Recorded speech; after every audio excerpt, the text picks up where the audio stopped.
Ashama harka fuunee kabajamtootaa fi jaalatamtoota keenya akkam jirtu?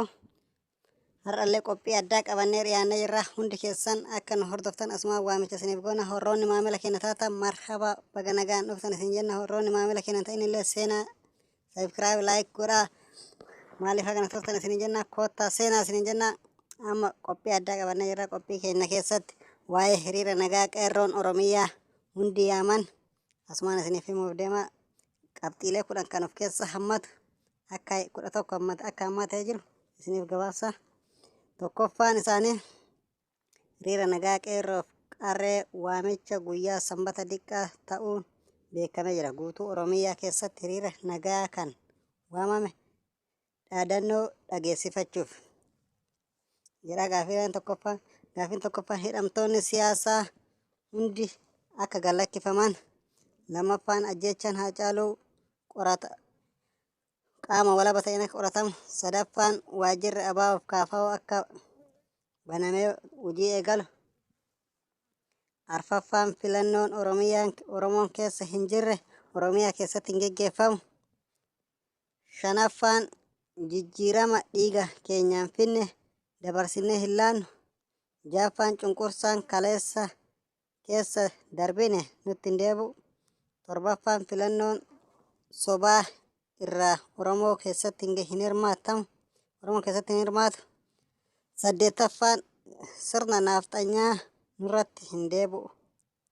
Sagalaffaan ajjechaan nurraa haa dhaabbatu. Kurnaffaan hooggantoonni siyaasaa nuuf jecha hidhaman, nuuf jecha dararaman, nuuf jecha beelaan agaboo bulan akka hayyuduree tokko malee gadi nuuf hiikaman. Kurnaffaan nuti Oromoon tokko adda hin qoqqoodamnu. Sabaa fi diina hin godhannu jechuudha. Gaafii kanarratti waa hedduu keessa dubbannaa. Obbo Dammaqaa Mokonnonis asumarratti duula Tiwiitaraa paartiilee bilisiginnaa hundarratti duraan obbo Taayyee Danda'aa, obbo Dhangaasaa Ibraahim fa'aa hundi isaanii jechuudha. Kan akka Haayiluu Addunyaa duuli Tiwiitaraa uummata akka hin sibsu jedhaa Oromoo abdii kutachiisuuf waan akka isaan dubbataa turanii amma gara waan san hundarra tare. Duula Tiwiitaraa obbo Dammaqaa Mokonnon akka saba Amaaraa kan taateef paartii bilisiginnaa warra deeggaru kan ta'e hundaa akka yaamaa jiru namni hunduun dubbatamaa jira. Bakka kanatti icciitiin babbayaa jirti. Waan kana ta'eef duula Tiwiitaraa waan jammaranii jiruuf isinis Oromoon duula Tiwiitaraa guyyaa hundatti akka itti hirmaatan kan duraan irra hin jirrellee akka deddeebitan asumaan waamicha koo dabarsaa. Amma irra deebi'ee dhaamsa qeerroo hunda isin biraan ga'a. Dhaamsa qeerroo tokkoffaa irratti hayyoota keenya nuuf jecha guyyaa 15 lagannaa nyaataarra jiran, nuuf jecha beelayanii, nuuf jecha dararamanii, rakkoo uummata keenyaa dadhabanii mana hidhaa qaallitti san keessatti nama 5,000 Oromoo kan ijaan hin argine, kan lukaan miidhamee jiru, kan xiyyitiin harka dhooftee kan dhibamaa jiru hundi Oromoodha. Kan saba kaanii nama muraasa jechuudha. Kana keessatti Oromoo bichaan dararaan maaliif argamaadha? Kan hayyoonni ta'an nuuf jecha lagatanii, nuuf jecha qooqa bulanii, nuuf jecha guyyaa 15 eegan. Inni lammaffaan ajjecha Haacaaluu Hundeessaa qaama walaba ta'een akka qoratamu. Gisee kamuu ajjechaan Haacaaluu kun ni wanni ta'aaf garuu ebalu jedhanii ebaluun sunis kaanuma kaanitti dabarsaa jira waan ta'eef ajjecha Haacaaluullee akkanumatti lafatti hambisuu jedha waan ta'eef qeerroof qarreen ta'een akka kaatee dhaabbattee uummata keenya kana mootummaa kana huutee qabdee gaafii hunda akka deeffattu asumaan waamicha goonaa fi gaafiin sadaffaan waajjirri ABO'f KFO kan baname. Waajjirri ABO'f KFO kan paartiilee Oromoo hundi cufaa jira jechuudha. Kan Amaaraa Oromiyaa guutuu keessatti Amaara paartii bakka hunda keessatti banatee nagaan keessatti hojjetaa irra jettee paartiileen Amaaraa hundisii waan kana lallabaa jirti. Feesbuuk irratti guyyaa hunda ni maxxansiti. Nuti waa hunda hayyuduree hunda xumurannee filannoof qophoofne jedha. Garuu kan Oromoo waajjira Finfinnee tokkicha yoo taate malee kuuwwan hunduu cufaa jira. Kan banaa jiru hin jiru. Garuu waajjirri jarroonni godhatan kana 268ti. Kana keessa hundi isaanii cufaa jira. Oromoon maal irratti hirmaannaa gooti? Maal irratti filannoof qopheessan? Filannoon ga'e boordiin filannoolee kana hafarsa. Inni sadaffaan boordiin filannoo walabataa akka ta'u. Boordiin filannoo kun kan abiyyi ramadee honni hunduu waan abiyyi ramadee waan abiyyiin jedheen deemti waan abiyyiin jedhee waan abiyyiin gabaasaa jedhe gabaasa. Boordiin filannoo kun akka waan hin dhageenyetti akka waan Oromoo waan hin beeknetti dubbata jechuudha. Inni ittaanu cunqursaa Oromoon gisee bara TPL'tis cunqurfamaa turte. Garuu bara TPL hin cunqurfamne bara Amaaraa azura durduraan Minilikis akka Oromoon hin baranne godha. Abiyyiinis afaan Oromoo akka afaan Amaariffaa akka kutaa tokkorraa baramu afaan Oromoo kutaa shanirraa akka baramu jedhe.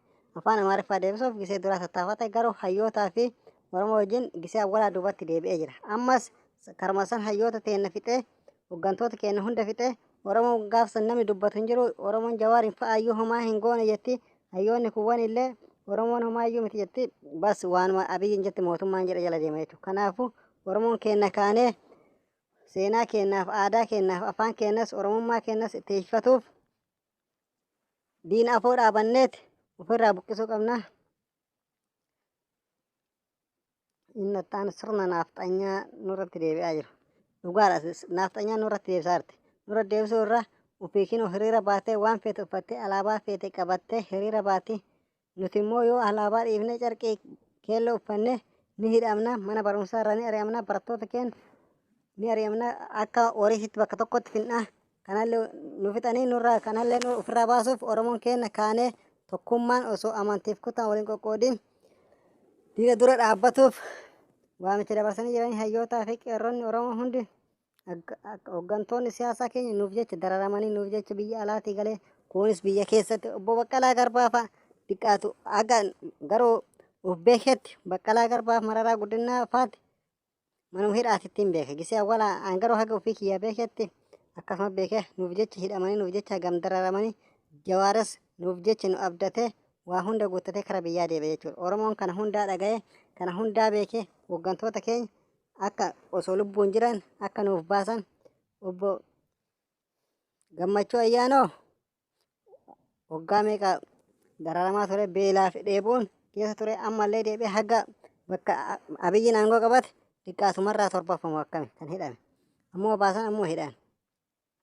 Hooggantoota keenya hunda hidhanii nurraa fixanii hooggantoota jajjaboo kan diina afoo dhaabbatee dhugaatti gadimu hidhanii fixaniiti ofii immoo badhee bal'atti garmaamuu hidhan. Kana waan ta'eef Oromoon keenya akka dhaabbatee tokko ta'e gaafa Jawaar du'e gaafa hooggantoonni keenya hundi dhumatte as bayanii boo'uun hin taatu waan ta'eef amma akka kaan asumaan waamicha dabarsaa Oromootiyya nuufiyya.